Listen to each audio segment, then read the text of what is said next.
హిమాలయాల పర్వతాల నీడలో,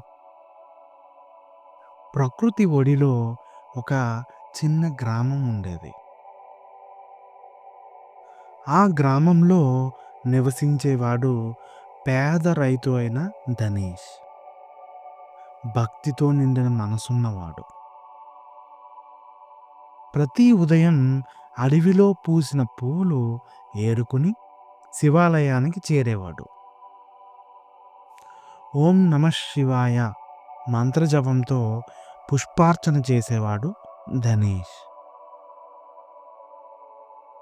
ఒకరోజు రాజు శివరాత్రి మహోత్సవం నిర్వహిస్తానని, విలువైన బహుమతులు సమర్పించే వారిని సత్కరిస్తారని ప్రకటించాడు.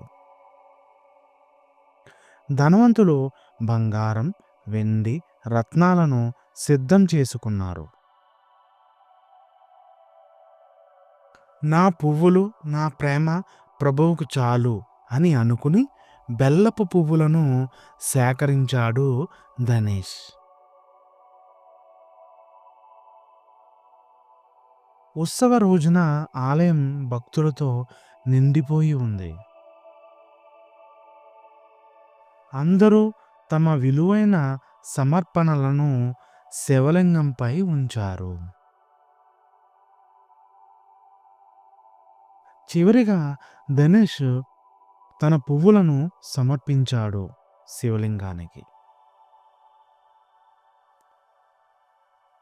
ఆ క్షణంలో శివుడు ప్రత్యక్షమై, నీ భక్తి స్వర్ణం కన్నా గొప్పది అని ఆశీర్వదించాడు. స్వార్థరహిత భక్తి, పవిత్ర హృదయం ఇవే దేవుణ్ణి గెలిపిస్తాయి.